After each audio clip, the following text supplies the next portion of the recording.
A la clase de hoy. Eh, Muy buenos días nuevamente con todos. Bien, chicos, como pueden ver, el día de hoy tenemos que estudiar a la Revolución Francesa, ya uno de los temas más importantes, más preguntados, ¿no? En exámenes marcos, ya que esta revolución va a cambiar, pues, no solo a Francia, sino al mundo, ¿no? Por la trascendencia que tuvo esta lucha.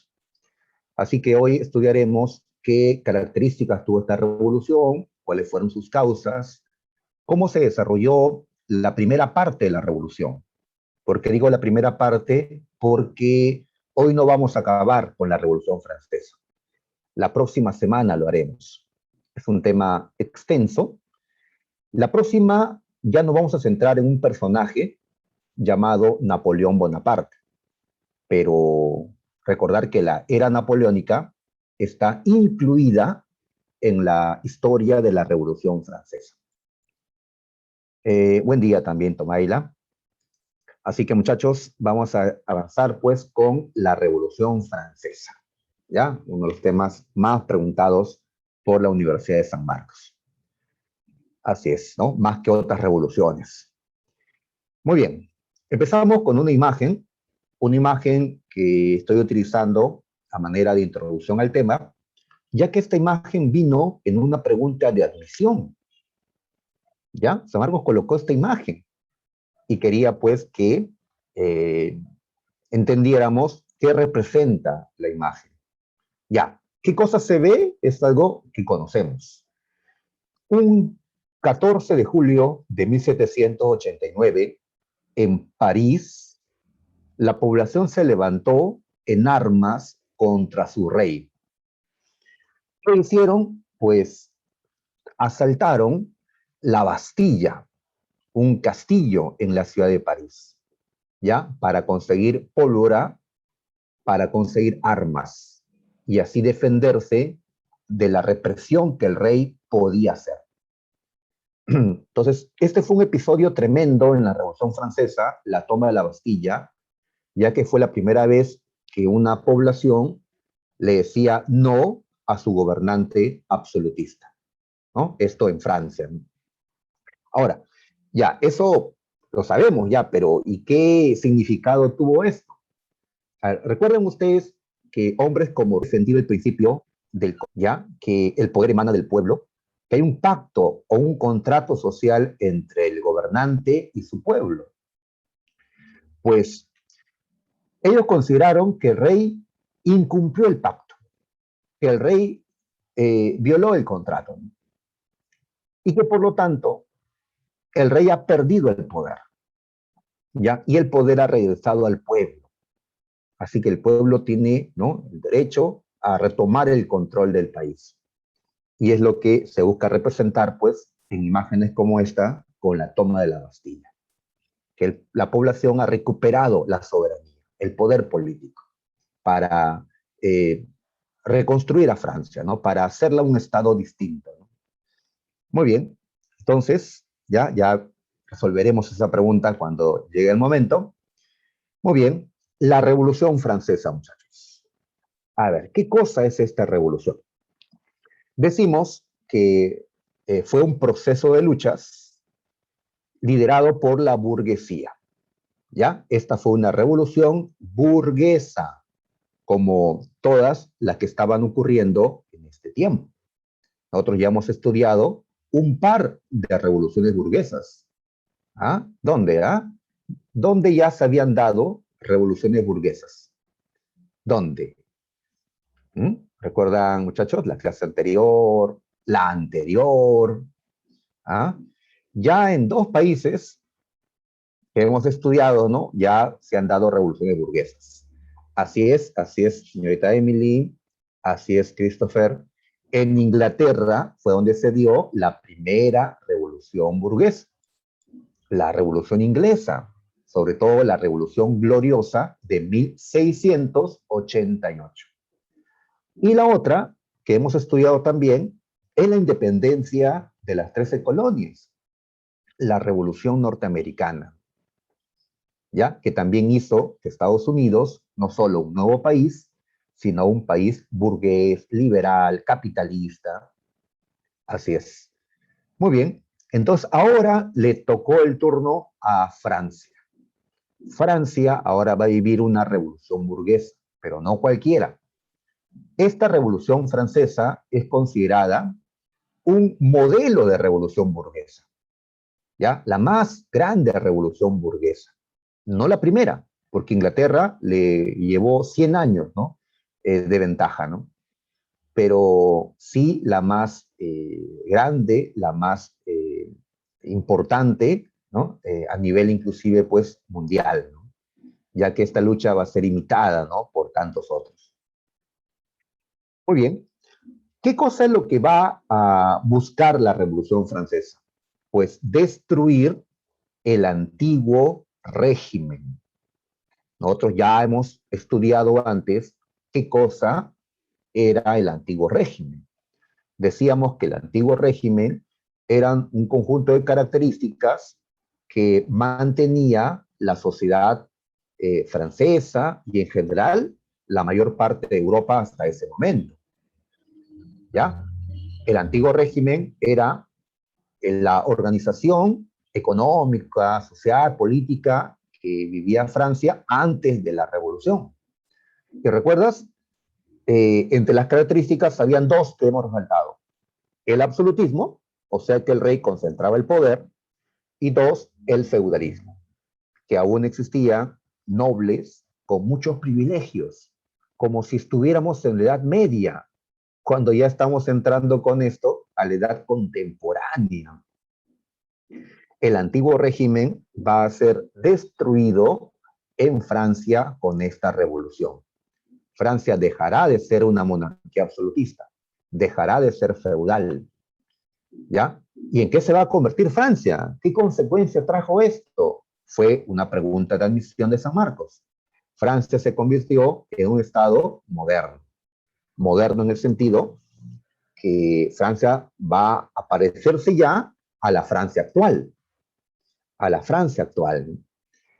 ¿Ya? Francia se va a convertir en un estado moderno, liberal y ahora ya capitalista, porque antes era más feudal, ahora va a ser capitalista.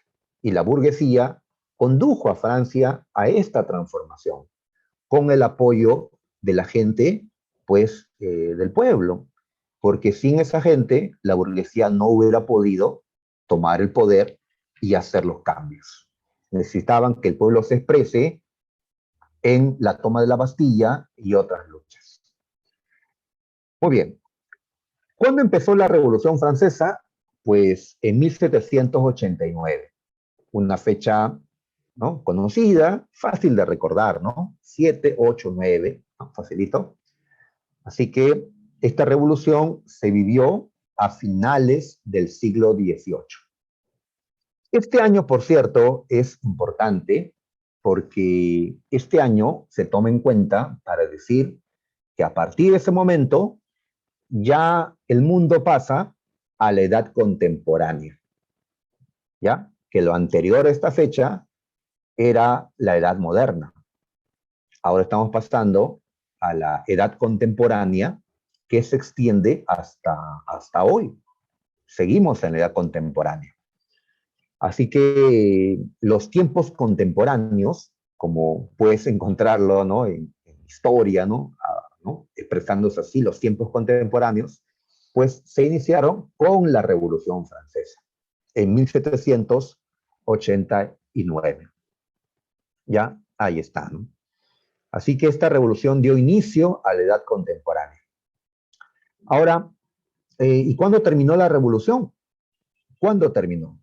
Pues no lo he puesto porque vamos a terminar la revolución nosotros recién la próxima semana. Ahí veremos el final de la revolución. Hoy llegaremos pues hasta un poco más de la mitad de esta revolución.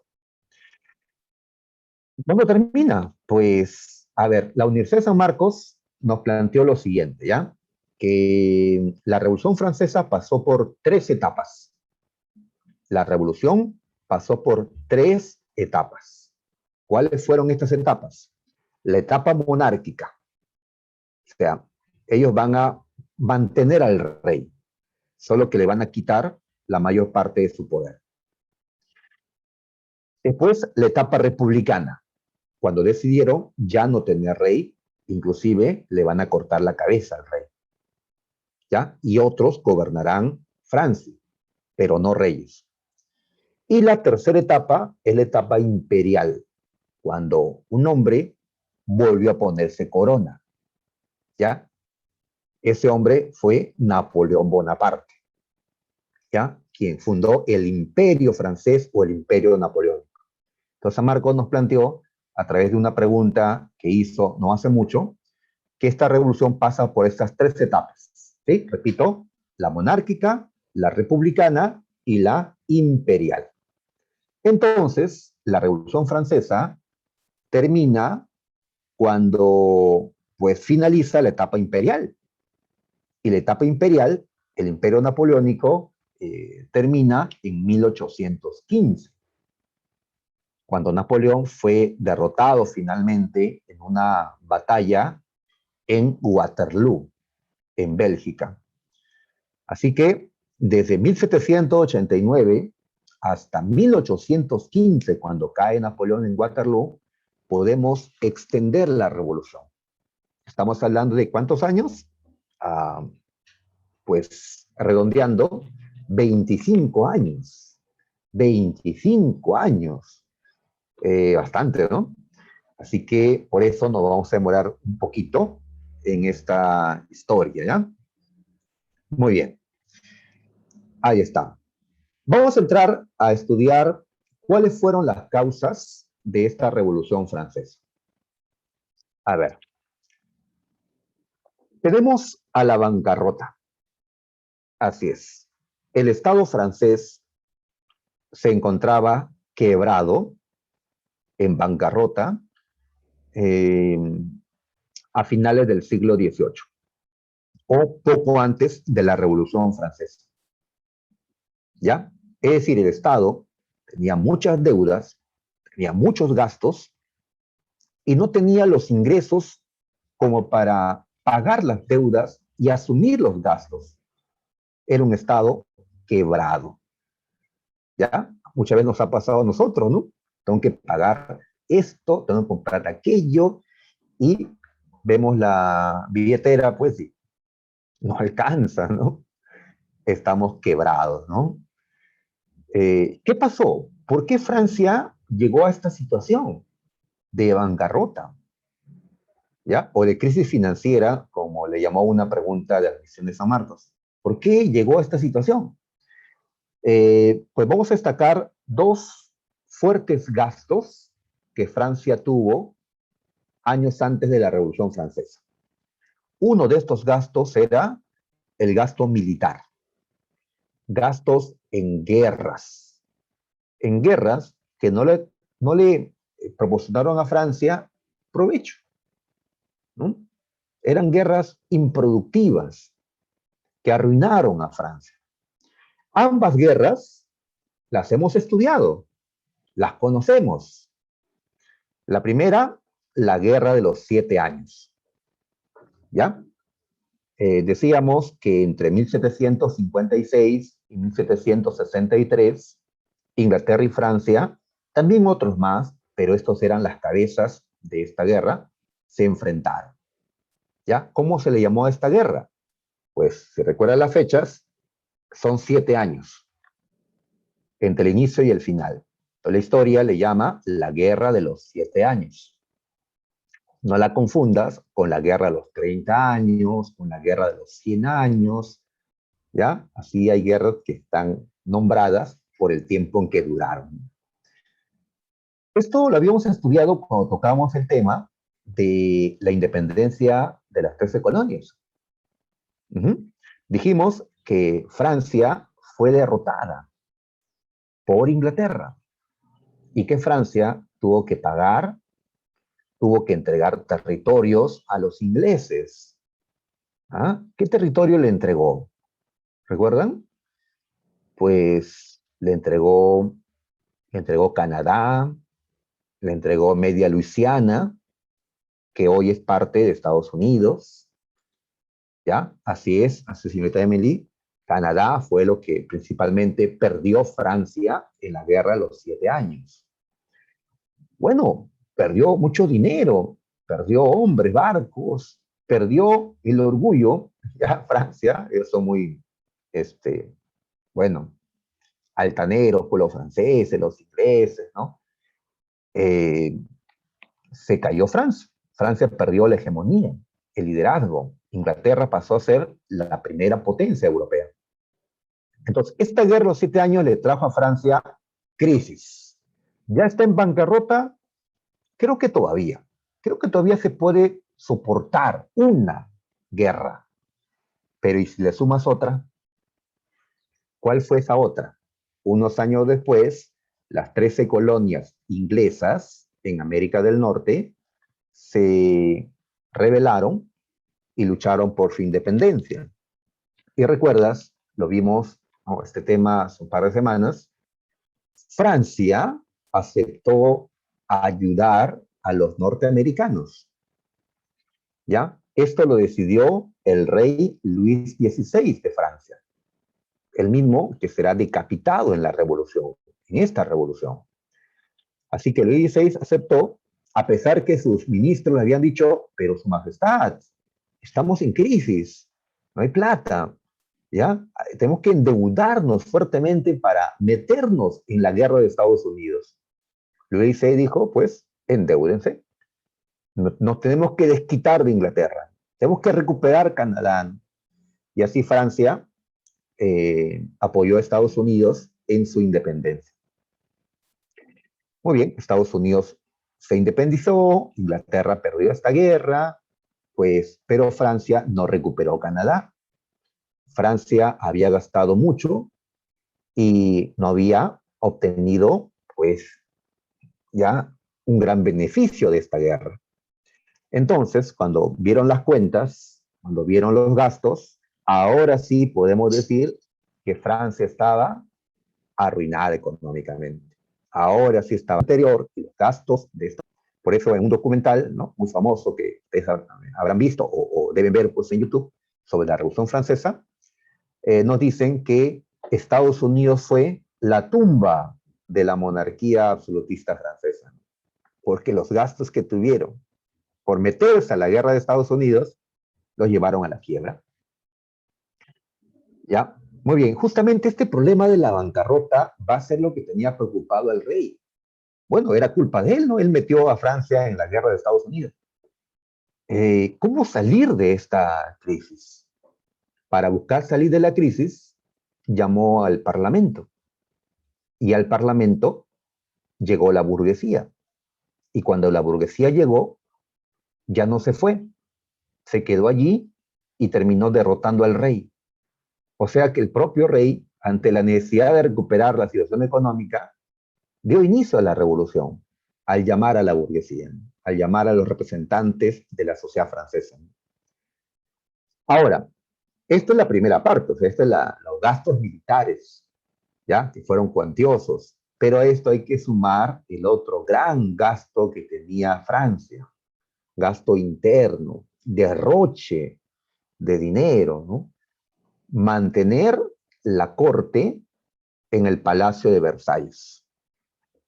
A ver, recordamos que Palacio de Versalles era un espléndido palacio, ¿ya? Muy cerca de la ciudad de París, donde vivían los reyes y la nobleza, mantenidos por el Estado.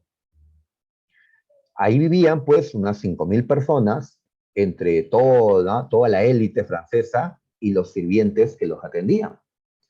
Entonces ahí se hacía un gran gasto, ¿ya? Para mantener, para alimentar, para mantener el lujo que esta gente, pues, está acostumbrada, ¿no?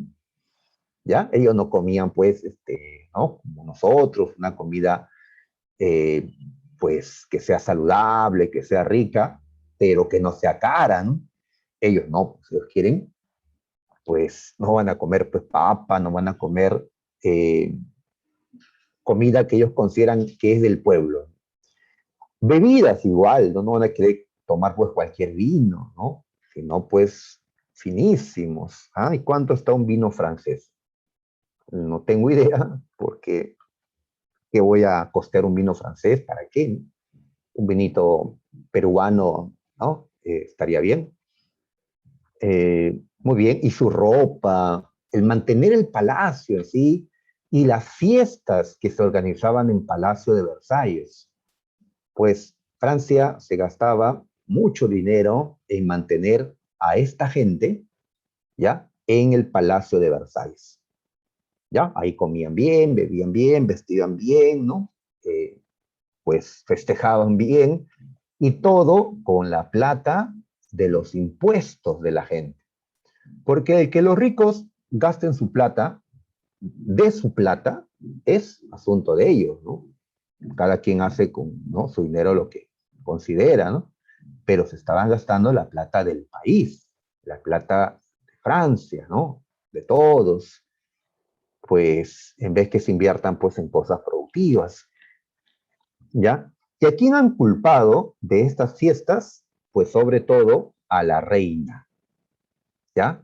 A María Antonieta, no de las Nieves, ¿ah? María Antonieta de Habsburgo, María Antonieta de Austria, ¿ya? La reina de Francia de este momento. Así es, María Antonieta era una austriaca, muy jovencita, a los 14 años, fue llevada de Viena a, a Versalles a conocer y a casarse con su prometido. Imagínate que recién va a conocer con quien tenía que casarse, ¿no?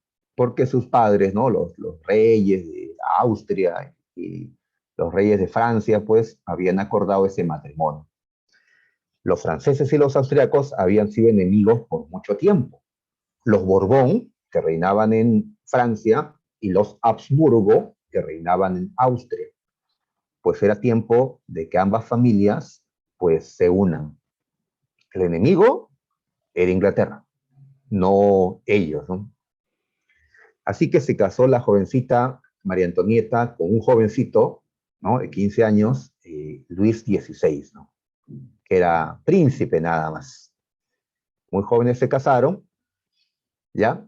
Pero murió el padre, el rey, Luis XV, y pues le tocó a ellos gobernar a una edad corta todavía, como de unos 20 años, todavía es corto, corta edad, les tocó ser reyes.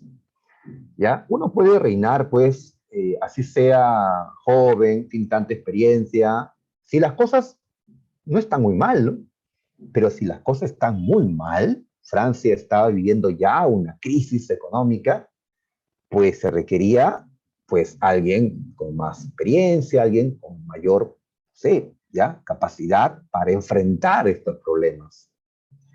Y tal vez Luis XVI y María Antonieta no eran esas personas, tal vez, ¿no?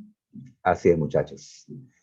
Eh, Además, ellos fueron en parte responsables de la crisis, con las fiestas de María Antonieta y con la decisión del rey Luis XVI de meter a Francia en la guerra de Estados Unidos, pues son los que arruinaron la economía francesa. Fueron los mismos reyes los que arruinaron la economía francesa. Bien, vamos a continuar. ¿Qué más? A ver, Francia era un país atrasado, si lo comparamos a Inglaterra, porque en Francia seguía vivo el sistema feudal.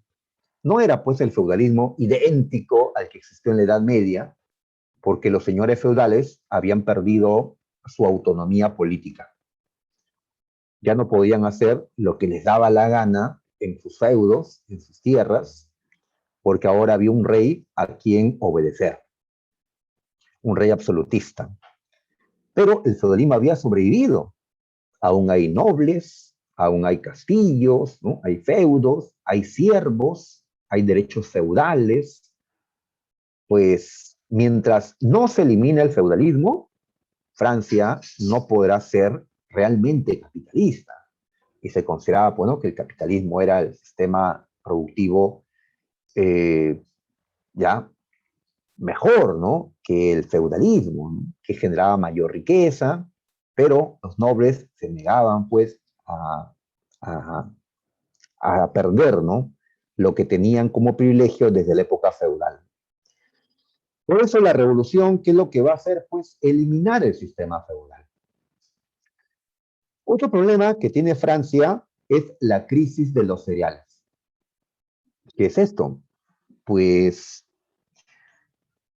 las cosechas últimas que tuvo Francia, poco antes de la revolución, fueron cosechas malísimas. ¿Qué había pasado? Pues alteraciones climáticas habían hecho que los cultivos pues se malogren, ¿ya? Y Francia, que tenía una población numerosa, va a sufrir escasez de alimentos, escasez, ¿ya? Crisis de los cereales o crisis agrícola de 1788. El cereal más importante para ellos era el trigo, con el cual pues se hace la harina, se hace el pan. El pan, el alimento principal, ¿no?, de ellos, estaba caro por la escasez, ¿ya? Entonces ellos soportaban un alza de precios, como nosotros estamos soportándolo en estos días, ¿ya? Esperemos que no avance, ¿no? Los franceses sufrían esto más por cuestiones naturales, ¿no? Cuestiones climáticas, repito, ¿no? O sea, de esto no tenía la culpa el rey, ni la reina, ni la nobleza, ya esto era una cuestión climática. Así como ocurre un fenómeno de El Niño en el Perú, uno fuerte, y ocasiona pues también alza de alimentos, escasez, problemas por acá, por allá, ¿no? Por el clima, ¿no? Igual aquí. Ahora, como este problema no venía desde antes, sino era algo reciente, consideramos la crisis de los cereales como una causa coyuntural. ¿Y qué significa coyuntural? Ah, significa que es un problema del momento. No es un problema de siempre, sino del momento. ¿Sí? Ya antes, creo, hemos estudiado esto. En la primera clase estudiamos la diferencia entre un acontecimiento, una coyuntura y una estructura. Es decir, un tiempo de duración corta, de duración media y de duración, pues, larga, ¿ya? Una coyuntura es un tiempo de duración media, ¿ya? Puede durar, pues, semanas, meses, hasta algunos años, ¿ya? No más, tampoco menos, si no sería un acontecimiento. La pandemia es una coyuntura, una coyuntura. Hace 2 años, pues, ni pensábamos que íbamos a estar así encerrados, ¿no? Pues es una coyuntura, ya que la duración de esta pandemia, pues ya se acerca al año y medio, sí, ¿no? Año y medio, por ahí. Y bueno, pues esperemos que muera pues en su segundo año. Muy bien. Entonces, esto tenía a los franceses, sobre todo a los más pobres, molestos, porque estaban con hambre. Ahora podían comprar menos alimento con la misma plata, ¿no? Ahora, esto era culpa de la naturaleza, ya, pero pues no le van a culpar a la naturaleza, le van a culpar pues al Estado, al reino, a la nobleza.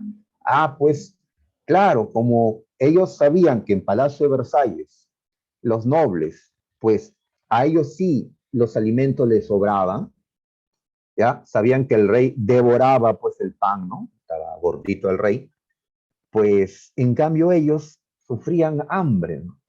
Y esto los molesta, ¿no? Que estos de la élite vivan pues muy bien, no sufran hambre, todo pagado por el Estado, y ellos sí sufran hambre, ¿no? Pues molestos. Ahora, ¿cómo estaba dividida la sociedad francesa en este tiempo?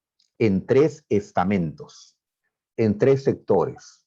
Ya hemos hablado sobre estamentos en el tema feudalismo y también en otros temas hemos recordado esto.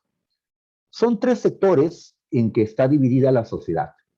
Una división que viene desde la época medieval, desde el sistema feudal. Le llamábamos en ese tiempo bellatores, oratores, laboratores. Ahora estamos llamándole pues nobleza, clero y tercer estado. ¿Ya? Ahí está. Tres estamentos. ¿Y qué caracteriza un estamento? Que si eres parte de un estamento, no puedes pasar a otro. Los estamentos son sectores casi cerrados de la sociedad. Se crea una sociedad estamental, de tipo estamental, para evitar que la gente de un sector pase al otro, para evitar la mezcla. ¿Ya? Hoy no existe ya la sociedad estamental, ¿no? Podemos mezclarnos, ¿no? Así es, ¿ya? Podemos tener amigos y hasta, pues, casarnos con alguien de una posición socioeconómica diferente a nosotros, ¿no? ¿Ya? Alguien mucho más pobre o alguien con riqueza, ¿no? No está prohibido, ¿no? Bueno, pues el suegro, la suegra tratarán de impedirlos, ¿no? Pero no hay ninguna limitación legal. En cambio, en ese tiempo sí habían limitaciones. Ahora, ¿y para qué más se crea una sociedad estamental? Para darle a los estamentos superiores privilegios que no va a tener el estamento bajo, donde está la mayoría de la gente. ¿Qué privilegios eran estos? Pues la nobleza y el clero eran los estamentos privilegiados.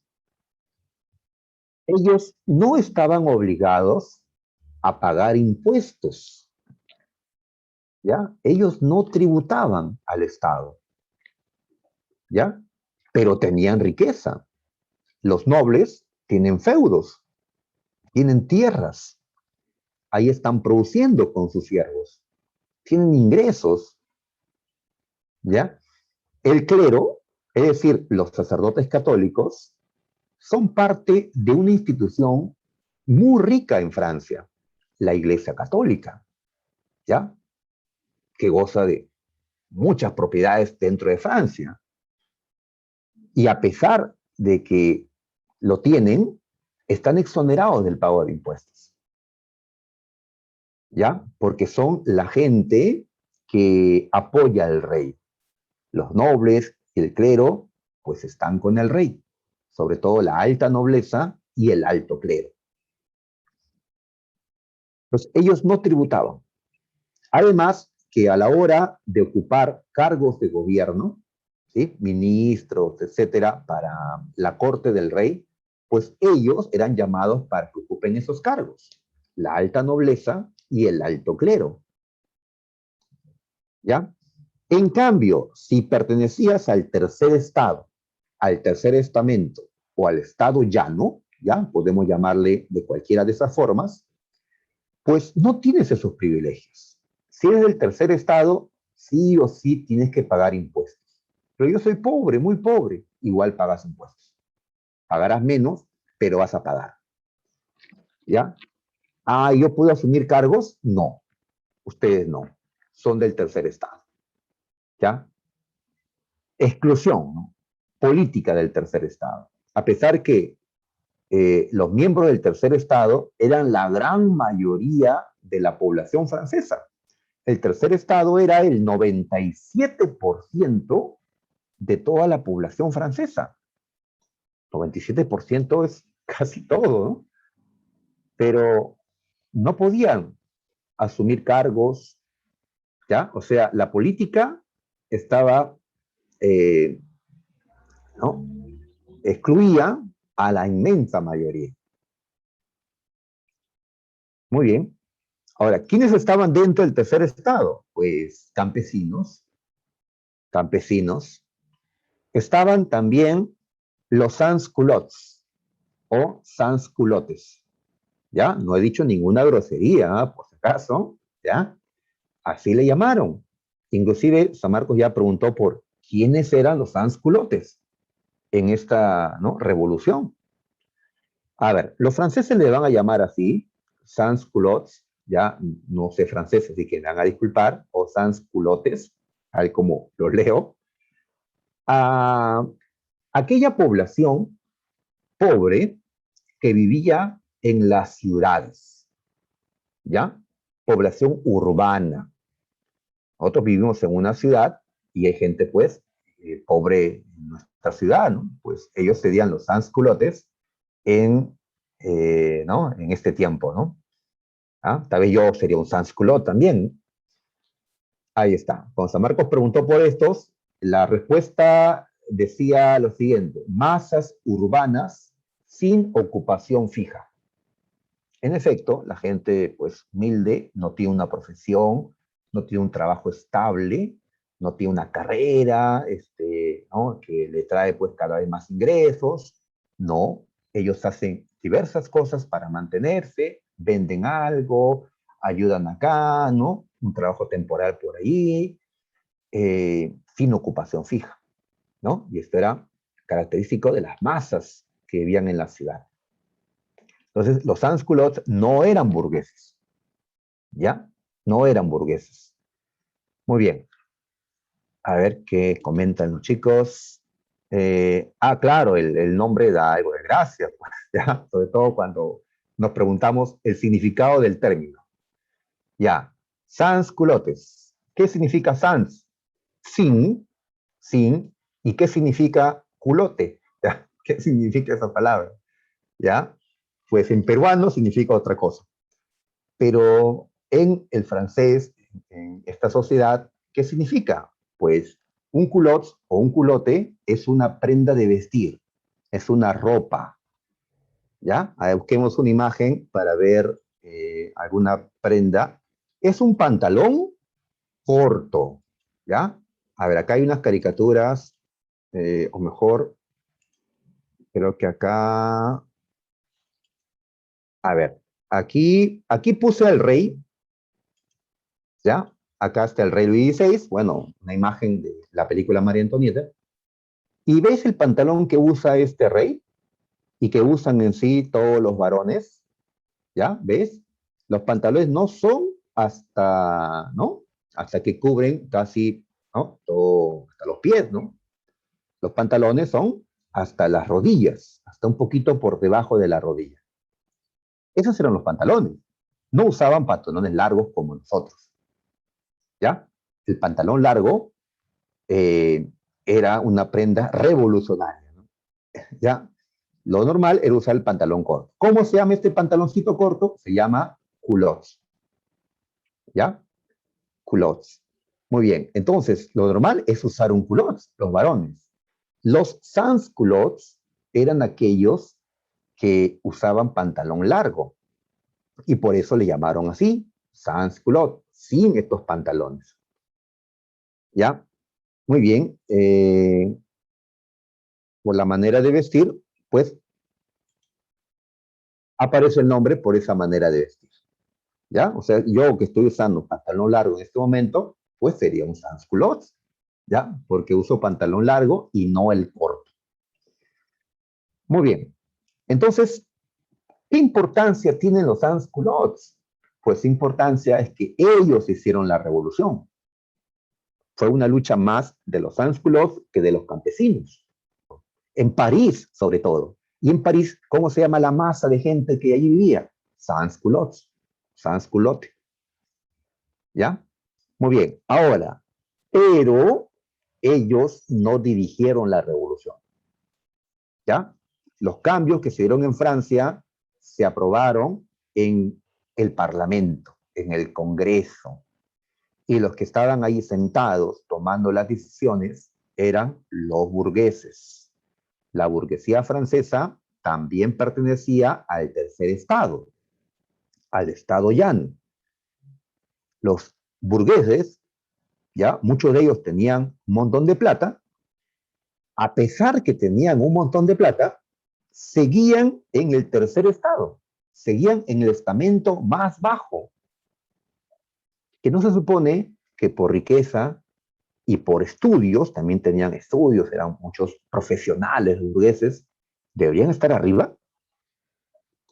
En una sociedad no estamental estarían arriba, pero en una sociedad estamental, por más que se enriquecían, por más que adquirían cultura, seguían abajo.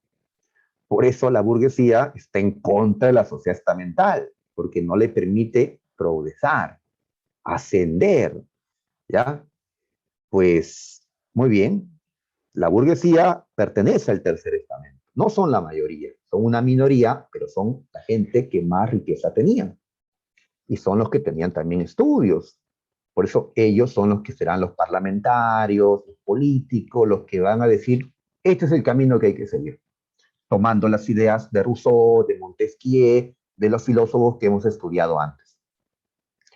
¿Ya? Entonces, la Revolución Francesa es la lucha del tercer estado, ¿ya? De la burguesía con el apoyo de Sans-Culotte y también parcialmente los campesinos. ¿La lucha contra quiénes? Contra los estamentos privilegiados, contra la nobleza y contra el clero. Y por supuesto, en contra del rey absolutista. ¿Ya? El tercer estado es quien se levanta en esta revolución. ¿Ya? Para que no hayan privilegiados, para que no hayan estamentos, para que no haya absolutismo, ¿no? Para modernizar a Francia eliminando todo esto. ¿Ya? Muy bien. Entonces, a ver, avancemos. Ya. Algo que me olvidaba era que todo aquel que pertenecía al tercer estamento tiene que pagar impuestos. Todo aquel. La burguesía también. La burguesía no tenía privilegios. No. ¿Ya? Ahí está. ¿Y quién pagaba más impuestos? Pues la burguesía, porque como tenían más ingresos, como tenían más propiedades, pues tenían que pagar más, ¿no? Mayores cantidades. Y la burguesía está molesta, pues. Habría, yo tengo riqueza, ya, yo sé que tengo que pagar más que los sans-culottes, pero hay otros que también tienen riqueza, ¿ya? Obispos, condes, marqueses, ¿y por qué ellos no pagan nada? Pero cuando se trata de divertirse en Palacio de Versalles, ahí sí se divertían con la plata de nosotros, de la burguesía y de ese pueblo. Pues ya consideraban que había una desigualdad, pues, tributaria, ya, que unos tributan, otros no, unos disfrutan de esa plata y otros no, ya, por eso van a pedir, pues, una igualdad tributaria, o sea, que todos paguen impuestos. Bueno, el que tiene más, que pague más, ¿no?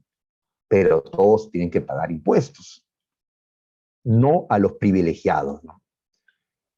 Bien, hay varias caricaturas que utilizamos para hacer preguntas sobre la situación de Francia antes de la Revolución.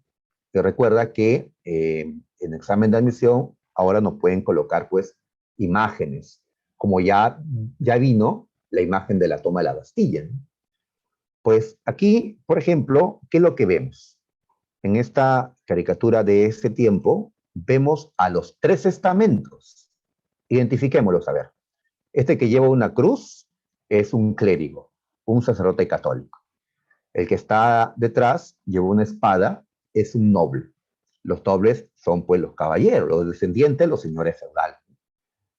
Ahí está. Y el que está haciendo de caballito, sosteniendo a los demás, soportando el peso, ¿no?, de los demás, es, a ver, ¿qué es él? A ver, ¿ves que tiene una azada? Una azada, pues una azada es un instrumento agrícola, ¿ya? Pues alguna vez hemos jugado Minecraft y sabemos, ¿no?, de azadas. Eh, Así que es un campesino. Los campesinos eran la población mayoritaria dentro del tercer estado. Así que el que está acá es alguien del tercer estado. Mira, su camisa está rota, ¿no? Pues gente humilde, ¿no? Muy bien. Entonces, ¿qué nos dice la caricatura? Que el tercer estado, ya, pues era el que estaba soportando el peso de toda la sociedad francesa, ya que tenía que trabajar, pagar impuestos. En cambio, los que estaban arriba, pues no soportaban ninguno de estos pesos. Una caricatura similar es esta de acá. Igual, el que está abajo, aplastado, es pues un campesino, un pastor, vemos ahí una carreta, al fondo está su esposa con animalitos, ¿ya? Ahí está, y está aplastado por una roca. Y en la roca puedo leer talla, impuestos, corveas, tributos que los campesinos pagaban en ese tiempo. Claro, el tercer estado. El tercer estado está aquí aplastado por los impuestos. En cambio, ¿quiénes están por encima de los impuestos? Porque no pagan. el clero y la nobleza. Entonces, son caricaturas que representan a Francia antes de la revolución. Ahora, y cuando se da la revolución, ¿qué cosa cambia? Veamos esta otra caricatura. A ver, ¿qué cosas nos han puesto por acá? Miren, se parecen a los de aquí. A ver, este hombre, que parece el campesino que estaba haciendo de caballito, ahora está él montado, ¿ya? Ahora él está montado, ¿ya? Muy bien. No aparece la frase, pero está diciendo, por fin me tocó la hora. O sea, por fin me tocó a mí ahora estar arriba, ¿ya? Y que estos sean mis caballitos, ¿ya? Acá vemos un noble que está haciendo de caballo y el sacerdote, bueno, está también soportando el peso y este hombre, el tercer estado, está encima, con la espada. Pues, ¿qué representa esto? La revolución, ¿ya? El tercer estado ha tomado el control, ha tomado el control, ¿sí? Ahí está, ¿no? Muy bien. Y en esta otra caricatura, lo mismo. Esta me gusta porque miren las caras de el noble y de, perdón, del noble y del sacerdote. Caras de espanto, ¿no? ¿Ya? De espanto. ¿Por qué? Ah? Porque este hombre del tercer estado, él es un revolucionario, inclusive eh, en su sombrero, pues lleva los colores de la revolución, azul, rojo y blanco, ¿no? Los colores de Francia, ¿no? El día de hoy. ¿Qué está haciendo este hombre del tercer estado que estaba en el suelo encadenado? Ha roto sus cadenas y agarra un arma y se va a levantar. Pues la caricatura representa el temor de los privilegiados al levantamiento del tercer estado. ¿Ya? Pues la revolución. Eh, ahí está, ¿no? Ahí está. Muy bien. Ya un temor que, no sé, me recuerda la política peruana hoy en día, ¿no? Hay gente asustada y pues, ¿ya? Sigamos con la historia mejor, ¿ya? No nos metamos en la política peruana. Muy bien, entonces tenemos ya como para entender, pues, ¿no? ¿Qué cosas nos quisieron representar con esto? Muy bien, ¿quiénes querían tomar el poder en Francia para eh, reestructurarla? Pues la burguesía, ellos. Y acá están imitando a los ingleses, porque la burguesía inglesa ya había tomado el poder en Inglaterra. Desde la Revolución Gloriosa, la burguesía está controlando el poder. Recuerda que Inglaterra se convirtió en una monarquía parlamentaria, donde el parlamento es el principal poder. ¿Quiénes están sentados en el parlamento? Pues los burgueses. La burguesía francesa cree que ya es tiempo de hacer lo mismo. Basta de estar en el tercer estamento, basta de no poder ascender, basta de estar excluidos de la política. Ahora vamos a tomar el control nosotros. Y si es necesario llegar a la violencia, pues hagámoslo. Si vamos a decapitar al rey, hagámoslo. En ese tiempo, los ricos usaron la violencia revolucionaria. Hoy los ricos, pues, acusan, ¿no?, a la gente de abajo de querer hacer revoluciones violentas, ¿no?, terroristas. Pues la violencia lo usó la burguesía también años atrás. Bueno, ya solo para recordar, pues, que esto se dio. No, pero eran por motivos, ya, era en nombre de la libertad. Ya, en nombre de la libertad mataron, decapitaron a miles de nobles, de sacerdotes, al rey, a la reina. Um, a ver, ya. Otra causa es el absolutismo, por supuesto, ¿no? El absolutismo. El hecho de que Francia era una monarquía absolutista. Eh, bien, ¿quiénes gobernaban en Francia? Pues la familia Borbón, ¿ya? Una familia que ya tenía unos 200 años controlando, pues, el trono francés. Muy bien. ¿Quién era el rey Borbón de este momento? Pues Luis XVI. ¿ya? Ya sabes que hubiera un montón de Luises que reinaron en Francia. Tienes que recordar también el numerito que la acompaña, ¿ah? Este era Luis XVI, ¿ya? Muy bien. Y la reina, la esposa del rey, pues María Antonieta, austríaca de nacimiento. No era muy querida, ¿no? Es como si la esposa del presidente fuera chilena. Pues hay un sector de peruanos que la rechazarían por ser extranjera y sobre todo por ser chilena, ¿no? ¿Ya? Bueno, yo no me pondría, yo no le tengo tanta bronca a Chile porque creo que ya pasó el tiempo. Tampoco es que esté feliz, ¿no? Eh, pues igual los franceses le llevaban rencor a los austriacos por las distintas guerras que habían tenido contra ellos. María Antonieta, pues la austriaca le decían como recordando, pues, ¿no? sus orígenes, le decían cosas muy feas, ¿no? Un apodo conocido es Madame Deficits. Madame Deficits. Pues porque aseguraban que ella era la que hacía las fiestas en Versalles y era la culpable, pues, de la crisis, del déficit fiscal, ¿no? Así que los reyes no eran muy queridos por la gente, sobre todo la reina.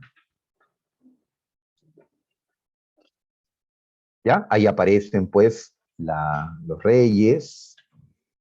Ahí está María Antonieta con un peinado, con un barco encima, ¿no? Pues, ya. Eh, bueno, ¿qué puedo decir, no? ¿Ya? Dicen que Francia impone la moda al mundo, pues, ¿ya? Si Francia impuso peinados así o pelucas, recuerda que por un rey de Francia, Luis XIV, comenzamos a usar pelucas, ¿no? En ese tiempo, los varones, pues no me gusta la moda francesa. Y en el aspecto ideológico destacamos pues las ideas liberales, o sea, las ideas de libertad de la Ilustración. La Ilustración, que ya hemos estudiado, fue un movimiento desarrollado sobre todo en Francia, con pensadores como Rousseau, Voltaire, Montesquieu, quienes pues atacaron ideológicamente la monarquía absoluta, ¿no? Señalando pues que el poder no viene de Dios, el poder viene del pueblo, que el poder no debe estar concentrado, debe estar separado, ¿no? En sus tres poderes y así. Muy bien. El lema de esta revolución, y siguiendo las ideas liberales, pues era el de libertad, igualdad y fraternidad. En francés suena más bonito, ¿no? Pero pues ya me da, no me sale en francés. Muy bien, entonces ya tenemos las causas de la revolución, nos hemos demorado pues bastante aquí, ya, espero que haya quedado claro. También le estoy agregando que si los norteamericanos lograron romper con el rey de Inglaterra, si lograron pues su libertad, ¿no? Lograron independizarse, pues ¿por qué no lo podía hacer la población francesa? ¿Por qué no podía romper también con su rey absolutista y cambiar, ¿no? Ser un Estado liberal también, ser una sociedad menos desigual, ¿no? Que lo que era hasta ese momento, ¿no? Pues así que la independencia de las 13 colonias, o lo mismo, el nacimiento de Estados Unidos, que había ocurrido muy poco antes del inicio de la Revolución Francesa, era pues una lucha que influyó. ¿Ya? Si ellos lo hicieron, nosotros pues también. Bien, ahora hablemos sobre cómo empezó la Revolución Francesa. A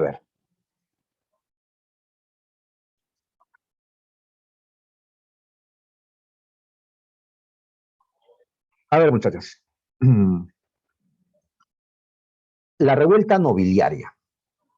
A ver, ¿qué es esto? A ver, recuerden que Francia tiene problemas que tiene que resolver urgentemente. Uno de ellos, ¿cuál es? La crisis financiera, la bancarrota fiscal. Francia, el Estado necesita más ingresos para cubrir sus gastos y deudas. ¿Ya? Para salir de la bancarrota, Francia necesita más ingresos. El Estado necesita más ingresos. ¿Y cuál es la vía? Pues los impuestos. Ahora, no que los que ya pagan paguen más, porque ya les habían aumentado los impuestos, ya pagaba bastante el tercer estamento, si les aumentaban, en esta situación de hambre, pues podrían provocar una revolución.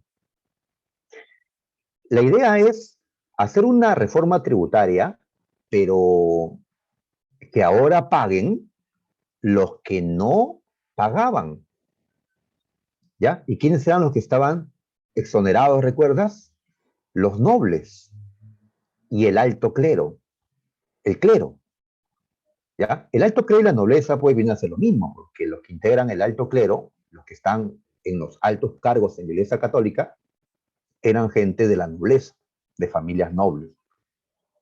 Entonces, Luis XVI, el rey, les plantea en una reunión, en una asamblea de notables, les plantea a los nobles que tenían que pagar impuestos.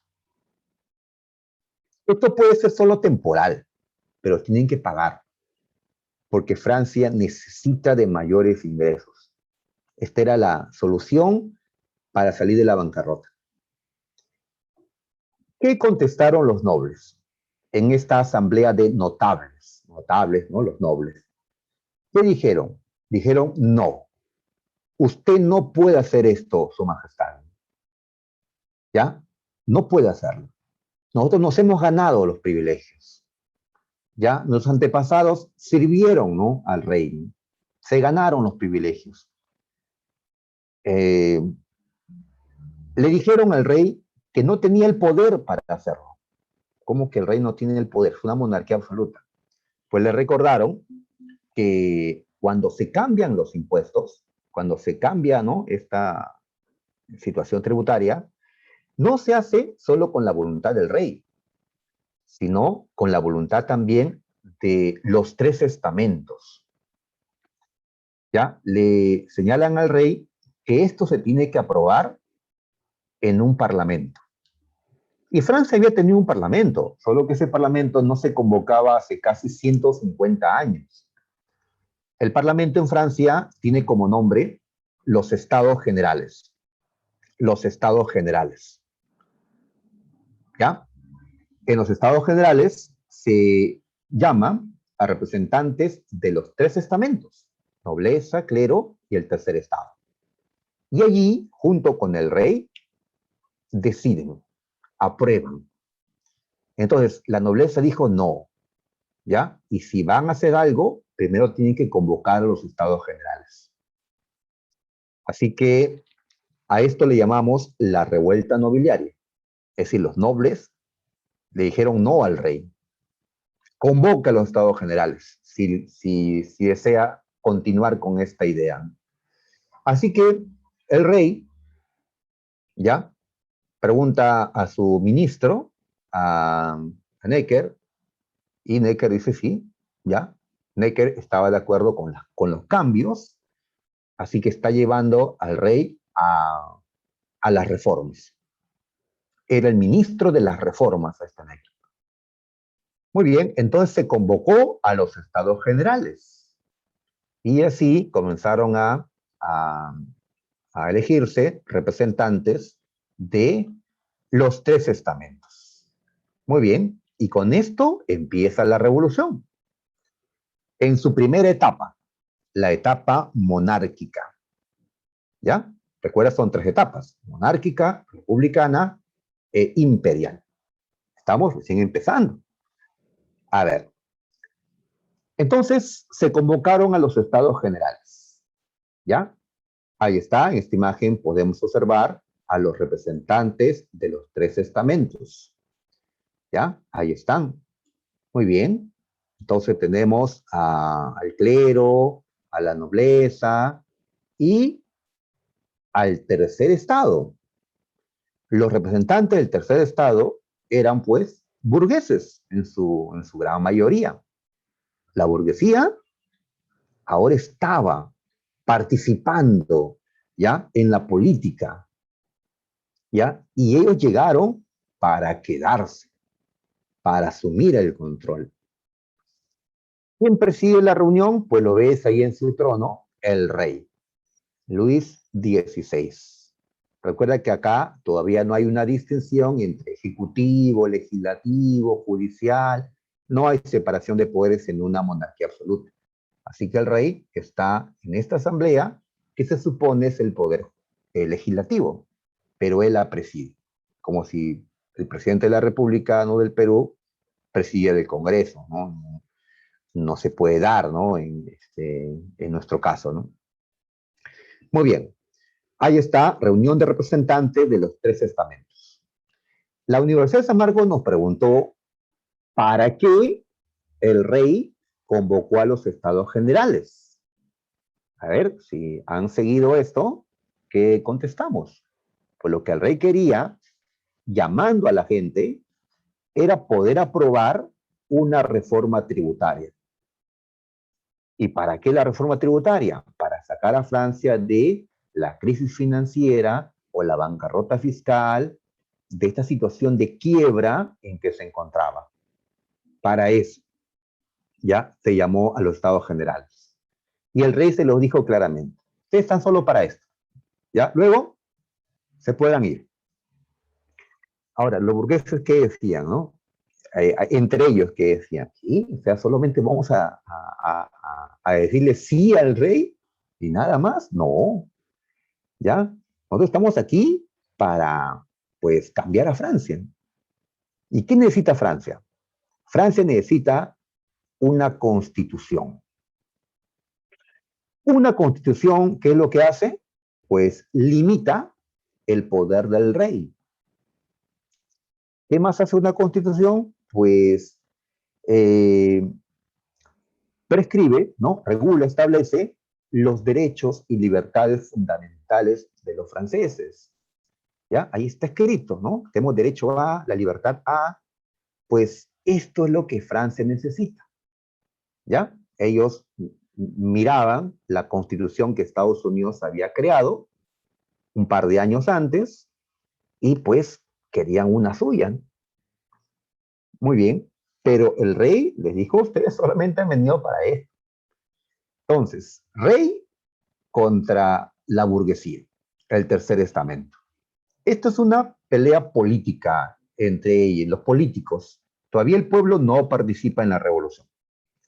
Ahora va a haber un problema que va a alejar a la burguesía de esta reunión. El problema de la votación. ¿Cómo es esto de la votación? A ver, nosotros cuando vemos el Congreso que está aprobando algo, vemos que cuando se va a aprobar, cada congresista pues levanta la mano, bueno, machuca un botón, ¿no? Ahora es electrónico, pues. Entonces, cada congresista tiene un voto y su voto vale lo mismo que cualquier otro congresista.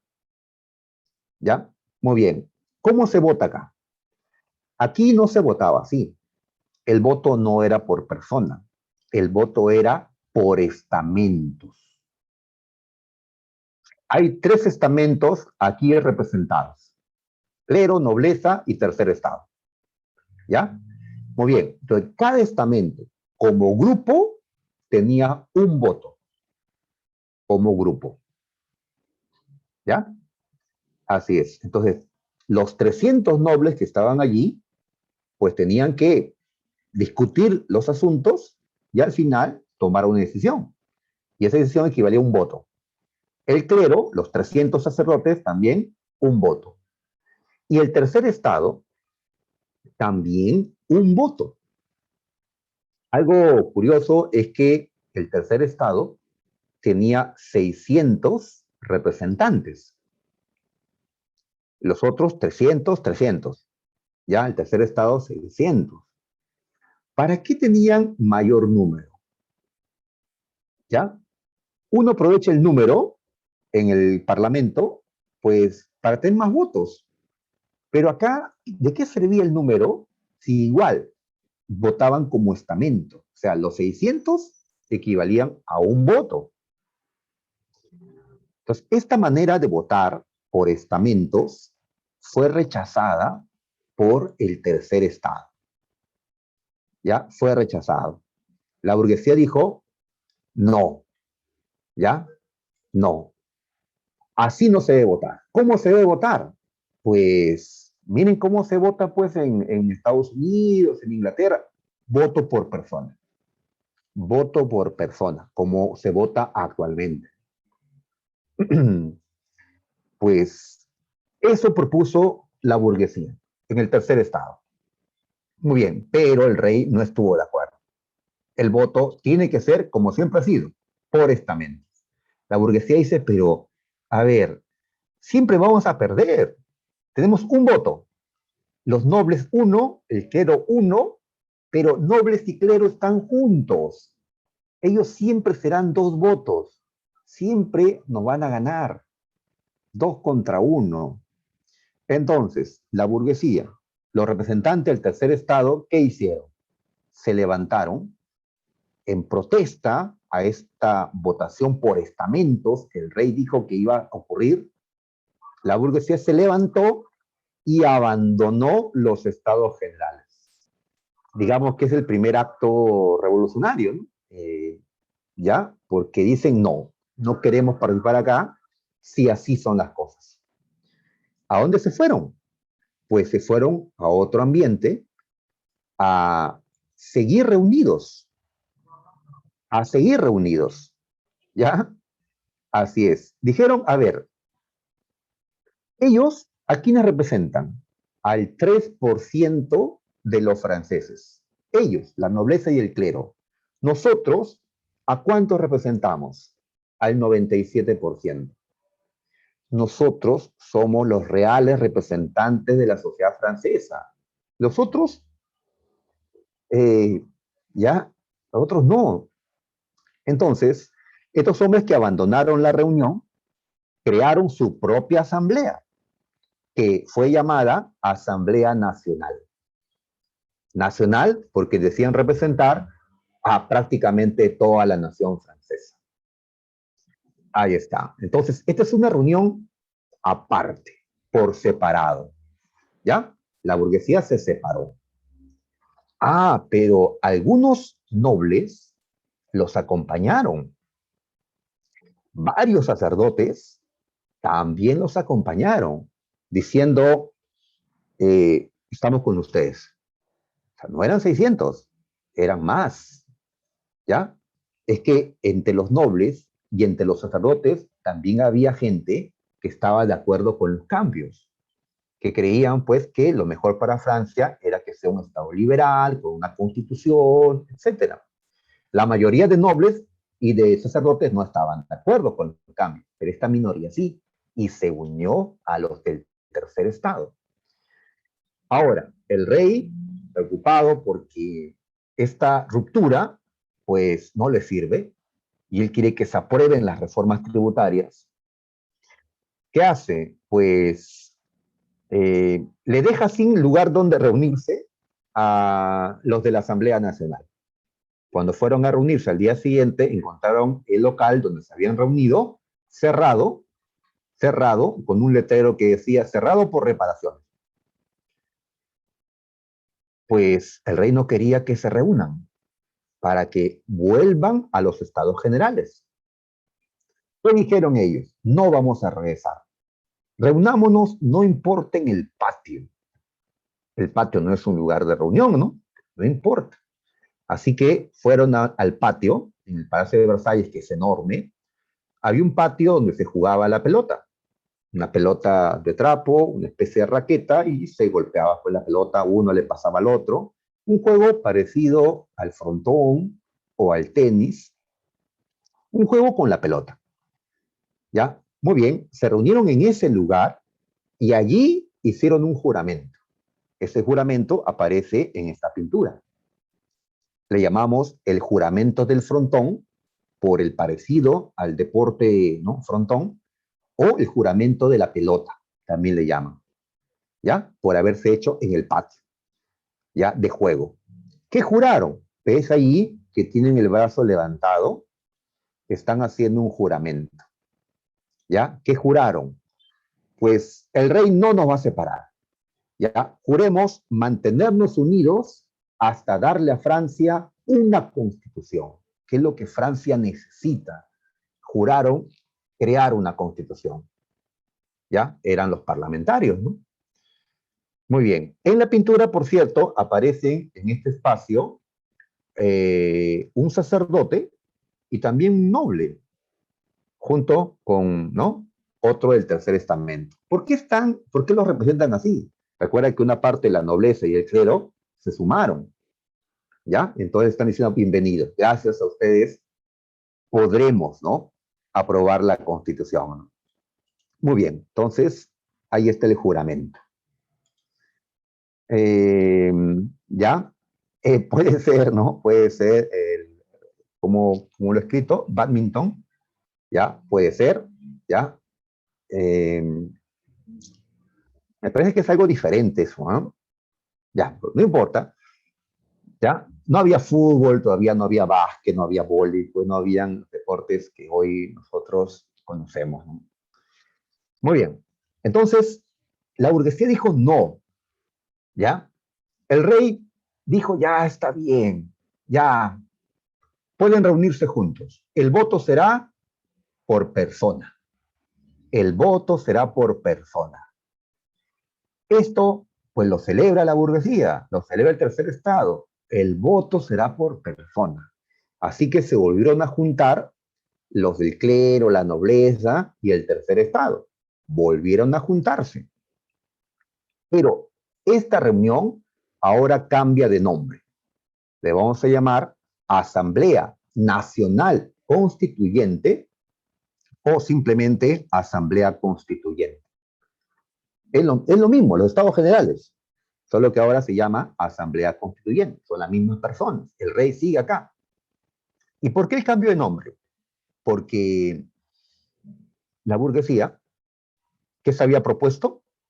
Crear una constitución. Y le llamamos Asamblea Constituyente a aquella reunión cuyo propósito es crear una constitución justamente. ¿Mm? Que es lo que busca Castillo y aquellos que le acompañan pues, en el Perú, pues quieren instalar una asamblea constituyente, ¿no? Para una nueva constitución. Toda asamblea constituyente se llama así, pues, porque su objetivo es crear una constitución. Muy bien, y tienen los votos, porque como ellos serán 600, más de los otros grupos que tendrán unos 100 votos más, 700 frente a 500, tienen la mayoría, pueden aprobar un montón de cosas, hasta una constitución, ¿ya? Entonces la burguesía, pues, ya está buscando cambios. Hasta ahora el pueblo no se ha manifestado. Es una cuestión de políticos nada más. Muy bien. Ahora, se aprobó la reforma tributaria, se aprobaron cosas que el rey quería. Y el rey ya no necesita esta asamblea. ¿Y qué quiere hacer? Disolverla antes que aprueben la constitución. Antes que hagan la constitución, porque esto es difícil, hay que crear, ¿no? Una constitución y Francia nunca había tenido, tienen el modelo de Estados Unidos, pero Estados Unidos es una república, ellos son una monarquía, hay que crear otra constitución, va a demorar, antes que lo hagan, el rey quiere disolver la asamblea, ¿ya? Ahí está, ¿no? Necker, el ministro del rey, le sugiere que no. No, rey, no. Pues Luis XVI despidió a Necker. Ya no es su ministro. ¿Ya? Pues eh, la burguesía que está en el Parlamento, pues, ¿qué puede hacer? Están llegando, ¿no? Más tropas leales al rey, eran tropas extranjeras, suizos, alemanes. El rey, pues, confiaba más en esos extranjeros, mercenarios, ¿no? Pagados, pues, sea, fieles a quien les paga, ¿no? Para disolver la asamblea y evitar la constitución y así mantener el absolutismo, ¿ya? Y de Necker, que fue despedido, pues la burguesía está temerosa y la población francesa, al enterarse de esto, también está temerosa, ¿ya? Porque el rey va a reprimir cualquier protesta, creen, que van a venir pues hasta a matarlos si es que se oponen a lo que el rey pretende hacer. Entonces, esto que hizo Luis XVI, despedir a Necker y amenazar a la asamblea, porque le dijo váyanse y no quisieron irse, pues termina provocando la toma de la Bastilla. ¿Ya? Pues estamos un 14 de julio de 1789. ¿Ya? Los parisinos, los sans-culottes de París, se van a levantar, ¿ya? Contra el rey, contra lo que el rey podía hacer. Así es, ¿ya? Un hombre llamado Camilo Desmoulins, lo estoy leyendo como está escrito, ya he escuchado una manera de pronunciarlo, pero no me sale. Este hombre es considerado el instigador de la toma de la Bastilla. O sea, él se levanta, ¿no? Sube y le habla, ¿no? A la gente que está, ¿no? En las calles de París. Le dice, el rey acaba de despedir a Necker. ¿Qué significa esto, no? El rey, pues, va a venir a reprimirnos, va a mandar a sus hombres a disparar contra nosotros, que somos los que estamos en contra del rey. Se vino otra noche de San Bartolomé. Fue una ocasión en que fueron sangrientamente reprimidos los parisinos. Se viene otra represión sangrienta del rey. Entonces, ¿qué podemos hacer? Le pregunta. Pues necesitamos armas, a las armas, a las armas. ¿Ya? ¿Dónde hay armas? Pues van a asaltar las armerías, ¿no? Los lugares donde guardan armas, ¿no? Rifles, etcétera, pero no tenían pólvora. ¿Y de qué sirve, pues, el arma sin la pólvora? ¿Cómo puedes disparar una bala? Pues sabían que la pólvora era guardada en el castillo llamado La Bastilla, ¿ya? Así que Desmolín, pues, a la Bastilla, ¿no? A la Bastilla. Y la gente fue a la Bastilla, ¿no?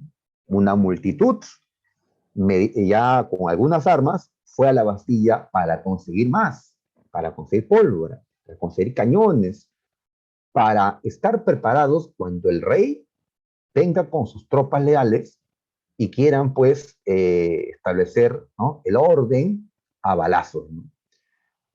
Pues así que atacaron la Bastilla, ¿no? Que vimos pues en la primera imagen, acá otra, pues la Bastilla, un castillo ya viejo, en medio de París, fue atacada.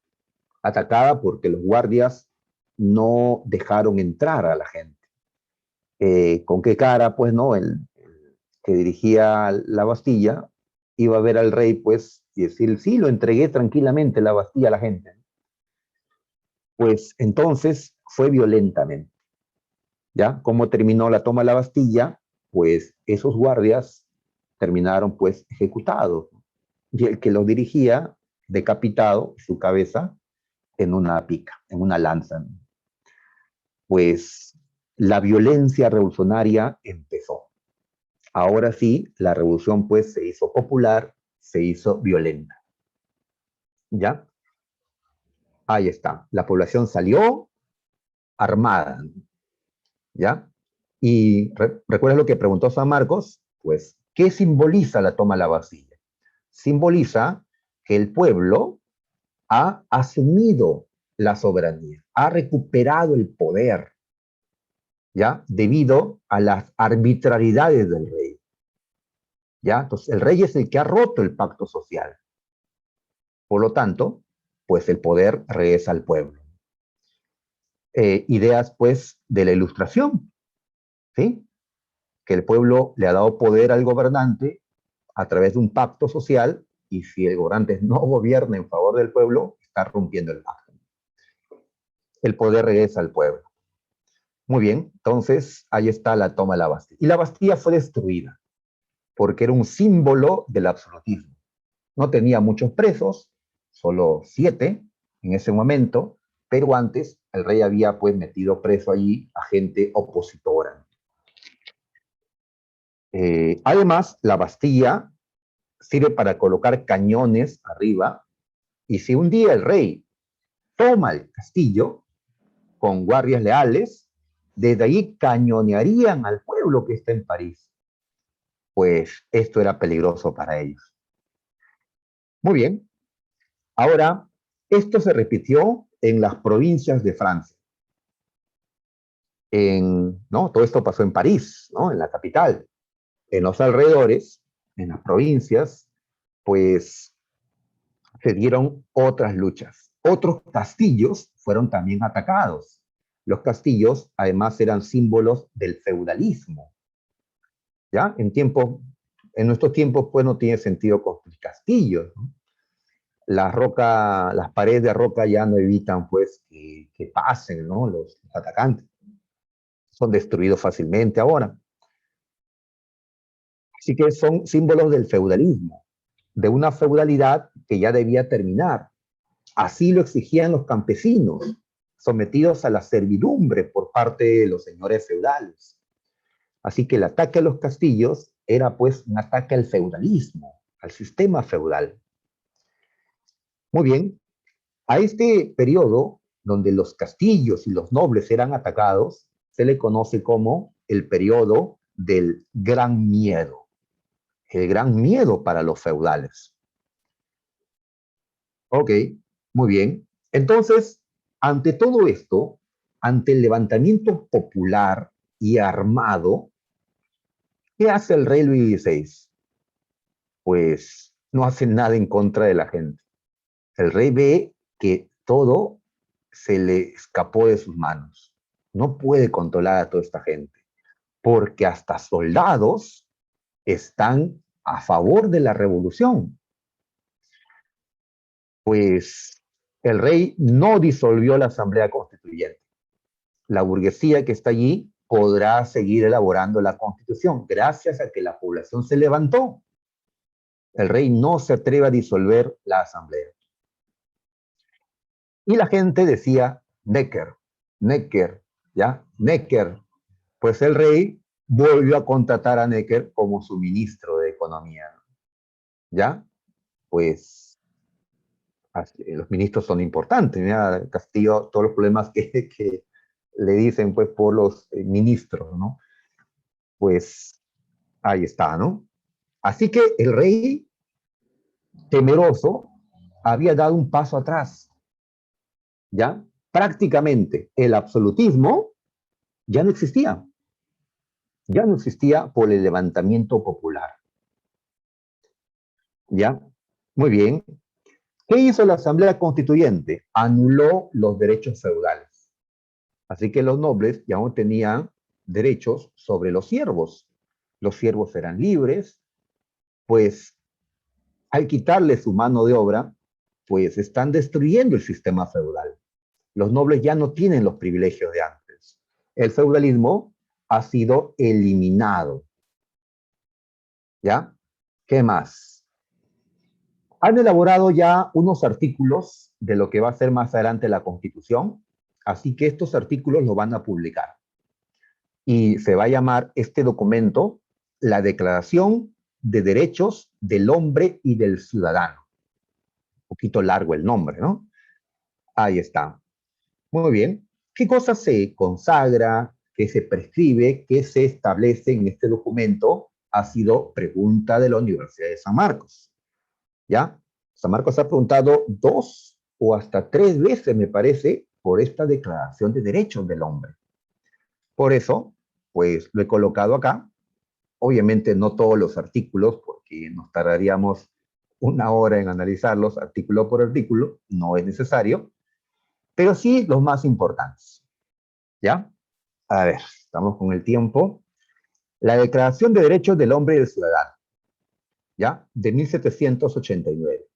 No la vais a confundir esta declaración con la Declaración de los Derechos Humanos, que es lo que rige actualmente.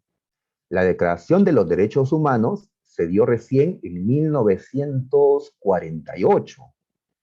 1948. Esto es un antecedente, la Declaración de Derechos del Hombre de 1789. ¿Ya? ¿Qué dice? A ver, un artículo dice, los hombres nacen y permanecen libres e iguales en derechos. Marcos nos preguntó qué establecía esta declaración. Pues las dos cosas principales que establece, y están en el primer artículo, es el reconocimiento de la libertad individual y la igualdad ante la ley. ¿Ya? Ahí está, ¿no? La libertad y la igualdad ante la ley. Muy bien. Así que nacemos libres, nacemos igual y permanecemos en esa condición. ¿Ya? Muy bien. Ahí está. Dice hombres. Actualmente diría las personas. Porque cuando dice hombres, siempre está la duda, ¿no? ¿Se refiere solo a los varones o también a las mujeres? Estamos hace más de 200 años. Si decía hombre, ¿qué significaba? Pues en ese tiempo, si decía hombre, significaba varón. Porque cuando las mujeres quisieron reclamar la igualdad con los varones, porque acá dice que los hombres son libres iguales, dijeron no, ya, esto no abarca a ustedes. Por eso las mujeres terminarán creando su propia declaración, la Declaración de los Derechos de la Mujer y de la Ciudadana, en protesta porque las mujeres habían estado en la toma de la Bastilla y van a estar en toda la revolución, pero los varones, pues machistas, ¿no? Cuando no, sobre todo en esa época, no le dieron a las mujeres los derechos y las libertades iguales que a los varones. Eh, ¿Ya? Muy bien, pido disculpas a las mujeres por los machistas que hemos sido y seguimos siendo muchos varones, ¿no? Yo no tanto, pero es difícil, ¿no? Superar siglos de machismo. Muy bien, entonces, ¿qué más dice la declaración? Dice que ¿cuál es la finalidad de una asociación política? O sea, ¿para qué está el Estado? El Estado existe para la conservación de los derechos naturales del hombre. ¿Ya? El Estado existe para eso, para garantizar los derechos de la gente y no para proteger los intereses del rey. ¿Cuáles son esos derechos naturales? Pues a la libertad, a la propiedad, a la seguridad y a la resistencia a la opresión. ¿Ya? Eso lo plantearon en este documento. Muy bien. El reconocimiento de que el poder proviene del pueblo, la soberanía nacional. ¿Ya? ¿Y qué es la libertad? Pues ellos están en contra del absolutismo. Ellos también consideran que la libertad no puede ser algo absoluto. No, la libertad tiene sus límites. No podemos abusar de la libertad. La libertad consiste en poder hacer todo aquello que no dañe a otro. ¿Ya? O sea, la libertad tiene un límite. ¿Cuál es su límite? Pues la libertad del otro. Yo puedo hacer todo lo que considere, pero si mi libertad daña a otro, pues yo no puedo hacerlo. No puedo hacerlo. ¿Ya? Claro, alguien argumenta, pero yo no quiero usar mascarilla, pues quiero andar por la calle sin mascarilla. Es mi libertad. Nadie me puede obligar a poner una mascarilla. ¿Ya? No estoy dañando a nadie, ¿no? Ya, pero ¿y si está contagiado y es asintomático y está esparciendo el virus? Pues nadie sabe, ¿no? O sea, está dañando a otros. Si un anciano, una persona no vacunada, pues se contagia, pues tal vez no sobreviva, ¿no? Así que, pues la libertad tiene que tener sus límites. Lo plantearon, ¿no? Los franceses también. Muy bien, nada que no esté prohibido por la ley puede ser impedido, ¿ya? Y nadie está obligado a hacer lo que la ley no obliga. O sea, la ley es lo que establece los límites de las cosas. Un estado de derecho, un estado donde la ley prevalezca. Muy bien, y hay una defensa a la propiedad privada. La propiedad es un derecho inviolable, sagrado, nadie puede ser privado de ella. ¿Por qué esta defensa acérrima a la propiedad privada? Porque esta revolución lo están haciendo los burgueses, aquellos que tienen más propiedades en el sistema capitalista. ¿Ya? Una revolución es liberal o burguesa cuando defiende a la propiedad privada. En cambio, una revolución es socialista cuando ataca a la propiedad privada. ¿Ya? Muy bien, ahí está. Ah, pero ahora lo vemos, ahora pasamos a ver esto de acá. La asamblea que ordenó con las propiedades de la Iglesia Católica, que todas estas propiedades pasen al Estado francés. ¿Y dónde está allí que la propiedad privada es inviolable, sagrada? Ah, bueno, si se trata de la propiedad de la Iglesia, pues ahí sí no hay respeto a la propiedad, ¿no? Pero si se trata de su propiedad, ahí sí. Pues a la Iglesia le quitaron todas sus propiedades en Francia, ¿ya? Justificándolo, pues, que la iglesia ya, ¿no? Era muy rica, que había abusado, que había cobrado injustamente, ¿no? Diezmos y tanta cosa. Pues acabemos con esa injusticia haciendo que las propiedades católicas en Francia sean propiedad del Estado. Y justamente era una manera para salir de la crisis, el contar con estos recursos y poder, pues, ¿no? Pues reordenar la economía. Se aprobó la Constitución Civil del Clero.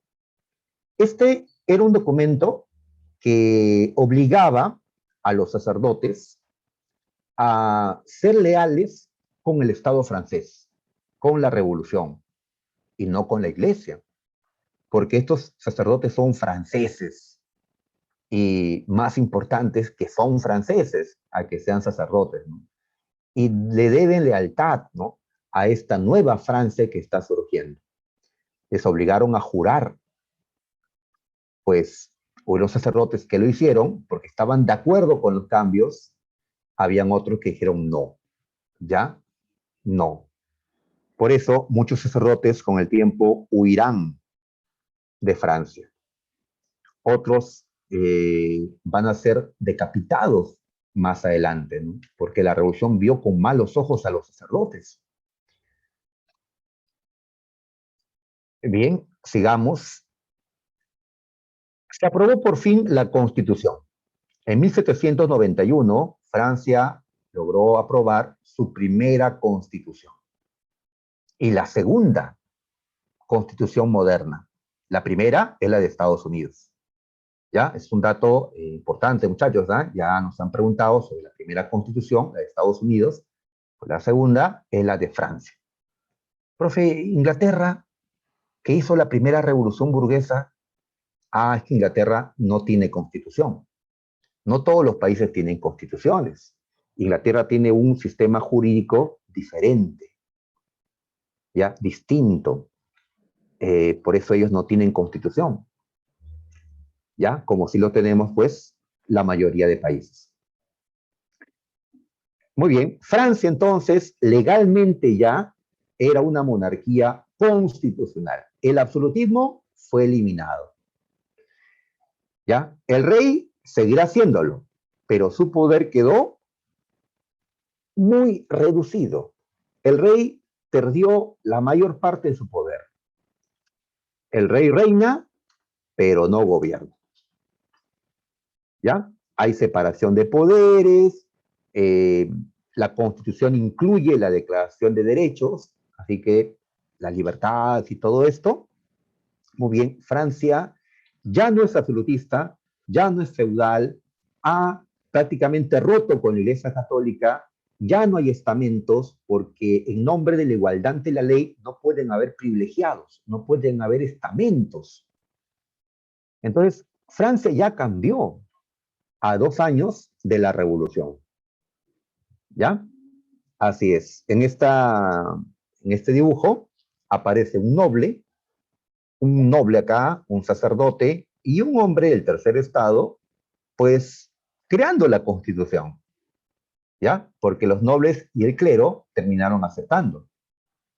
El rey terminó aceptando ponerle su firma, promulgando la constitución. Pero en el fondo el rey, ¿qué cosa quería hacer con la constitución? Pues destrozarla, ¿no? Porque al firmar la constitución, lo que estaba firmando el rey era la pérdida de su poder absoluto. Hay firmas, pues, que uno no quiere hacer, ¿ya? Tal vez cuando te cases y tengas que poner tu firma allí, pienses que es la muerte de tu libertad, ¿no? Esperemos que no, pues, ¿no? Que cuando te cases te vaya muy bien, pues, pero a algunos, pues, luego le va mal en el matrimonio, ¿no? Bueno, yo no me quejo. Ya está grabando, así que no me quejo, por si acaso. Muy bien. Ahora, también hay derecho a voto, porque no se elige al rey, el rey es herencia, ¿no? El rey nombra a su heredero, su hijo, no se elige al rey, pero sí se elige a la asamblea, al parlamento. Ahora, ¿quiénes pueden elegir? Solo los varones que tengan propiedades. Y no propiedades, pues, pequeñas, ¿no? No, yo tengo mi par de zapatillas. No, pues, esa propiedad no, no, propiedades, pues, ¿ya? De otro tipo, ¿no? Sobre todo inmueble, propiedad inmueble, ¿no? Ahora, pues, ya, la gente humilde no tiene propiedades, ¿no? Propiedades, ¿no? De valor, ¿no? O sea que ellos quedaron excluidos. ¿Y la igualdad ante la ley? Pues no. Los que pueden votar y ser elegidos, por lo tanto, al Parlamento, solamente eran aquellos que tengan propiedades de valor. Es decir, la burguesía. La burguesía. A este voto le llamamos censitario, porque al demostrar que tienes propiedades, al demostrar que tienes ingresos, te ponen tu nombre en un censo y solamente los que están allí pueden votar. Voto censitario. ¿Qué es lo que existe ahora? El voto universal. No importa si tienes o no propiedades, igual votas. ¿Sí? Ese voto es el democrático. Cuando Francia tenga el voto universal, diré que es una democracia. Por ahora tiene voto censitario. Por eso no voy a usar la palabra democracia en esta Revolución Francesa. ¿Ya? Pues, mi opinión, no hay democracia todavía. No hay absolutismo, pero eso no te convierte automáticamente en una democracia. Para que haya democracia, pues la gran mayoría tiene que ser incluida en la participación política. Y esto significa incluir a los varones pobres e incluir a todas las mujeres, porque no es que solo varones podían votar en nombre de la igualdad que ellos están pues manifestando, ¿no? Muy bien, ahora, otra cosa que no les gustó era que el rey y la reina seguían viviendo en el lujoso Palacio de Versalles. No, el rey ¿dónde debe vivir? Junto al pueblo, en París, en París. ¿Dónde quieres ver al presidente del Perú? Pues en el barrio más exclusivo de Miraflores, donde hay rejas y ningún pobre puede entrar, solamente, ¿no? O en el centro, donde todos deambulamos, ¿no? Donde están, ¿no? De todas las sangres, como se dice, ¿no? En el centro de Lima. Gente con plata y gente que no, pues tiene plata, ¿no? Pues que esté en el centro, ¿ya? El palacio, ¿no? Pues igual acá, ¿no? El rey tenía que estar en el Palacio de las Tullerías, el palacio que existía en París, ¿ya? Donde está la gente, los sans-culottes, la burguesía, ahí están, en París, la capital de Francia, no en esta zona exclusiva de Versalles. Esto lo hicieron las mujeres. En este dibujo vemos pues a un montón de mujeres y armadas, ¿ya? Le llaman a esta pintura la marcha de las mujeres, hasta arrastrando un cañón, imagínate, ¿ya? Las mujeres, muy bien, qué miedo me dan. ¿A dónde marcharon? Al Palacio de Versalles, a pedir dos cosas. Uno, la harina que tenían guardado en el palacio, porque falta harina, falta pan, así que van por la comida que hay en palacio. Y número dos, hacer que María Antonieta y Luis XVI vayan al Palacio de las Tullerías, ser conducidos a París. Y acá aparece justamente María Antonieta, que la están prácticamente jalando porque ella no quería ir al viejo Palacio de las Tullerías. No, además, quienes iban a estar custodiando el palacio eran gente de la revolución. En cambio, en el Palacio de Versalles custodiaban pues soldados leales al rey, que no va a poder llevarlos a las Tullerías. Muy bien, ya en el Palacio de las Tullerías, cierta noche, Luis y María, los reyes, y sus hijos, subieron a escondidas y con ropa, dicen, de sus criados, a un carruaje. ¿Qué hacían en la oscuridad, en la noche, sin su escolta, sin pedir permiso? Querían fugarse de Francia. Esta Francia no les gusta, querían irse. ¿Pero para qué? Para buscar a sus amigos, los otros reyes de Europa. No, todavía no los matan, todavía no. ¿Ya?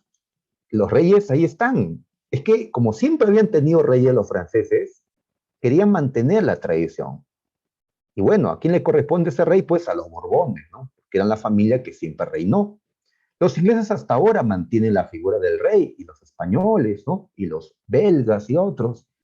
Los franceses, pues, mantuvieron a los reyes. Le perdonaron todo, ¿ya? La crisis, todo les han perdonado, pero ahora se complican las cosas.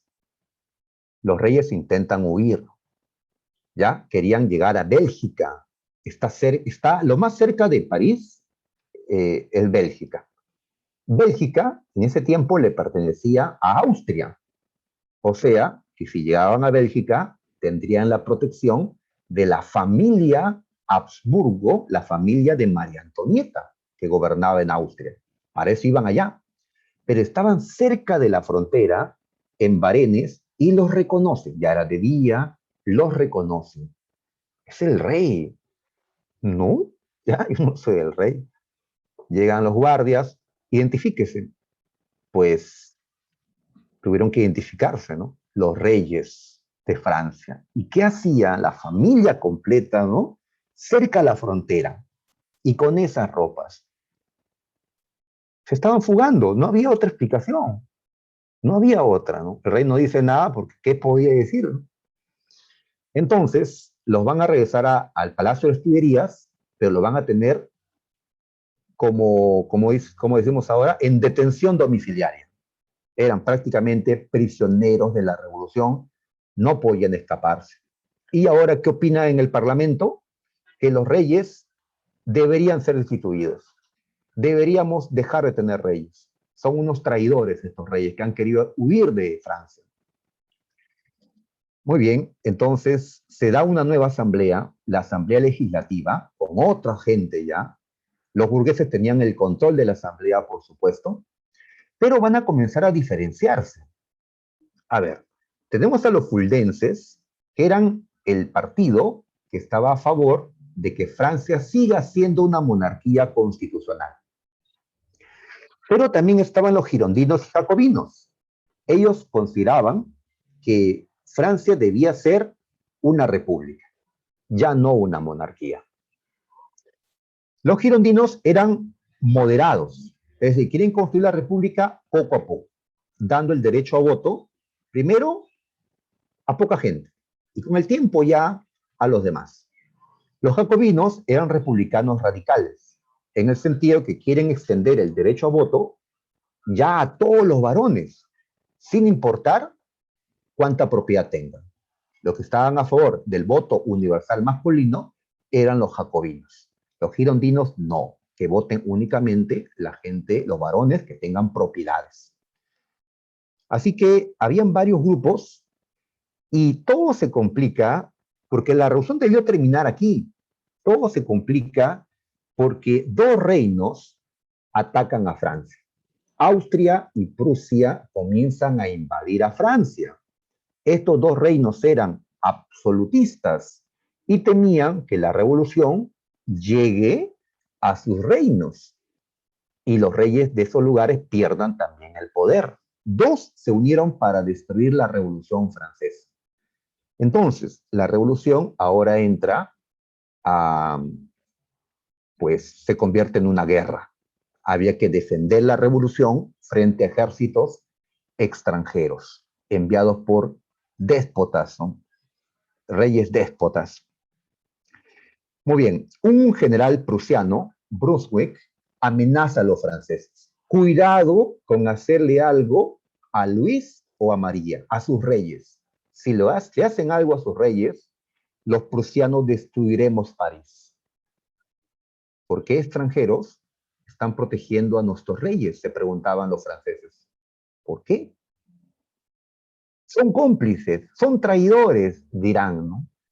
Esto provocó que la gente ataque el palacio donde estaban los reyes, con la intención hasta de matarlos, porque ha empezado una guerra y muchos franceses van a morir peleando contra los austriacos y los prusianos. ¿Quiénes son los culpables? Nuestros reyes. Ellos seguramente los han llamado. Los reyes fueron arrestados. Han dejado de ser los reyes. La etapa monárquica termina. ¿Ya? Ya la hora nos ganó. Pues, ¿y cómo terminó la guerra? ¿Ya? Pues los franceses lograron resistir, lograron rechazar el ataque de los austro-prusianos en la batalla de Valmy. Y para lograr esto, tuvieron que convencer a la gente de que defienda la revolución, que esto era lo mejor para la patria, para la nación. ¿Y qué necesitas para encender el patriotismo en la gente? Símbolos, colores, ¿ya? Una canción, ¿no? Aparece el himno nacional de Francia, la Marsellesa. Ya la escucharemos la próxima, ¿ya? Aparece la bandera francesa, ¿ya? La tricolor, ¿no? Y así con un espíritu, pues, de este tipo, lograron rechazar el ataque exterior. Muy bien, se salvó la revolución. Por ahora, los reyes no se van a salvar. Recién ahora es que van a pensar en decapitarlos. Eso ya viene a ser la segunda etapa, la republicana. Así que, muchachos, vamos a quedarnos aquí, ya en la primera etapa. La próxima semana vamos a retomar las cosas en la etapa republicana. ¿Ya? Me ganó la hora, así que nos quedamos aquí. ¿Ya? Espero que me haya dejado entender. Nos vemos, muchachos, la próxima, ¿ya? Chao, profe. Chao, gracias por todo.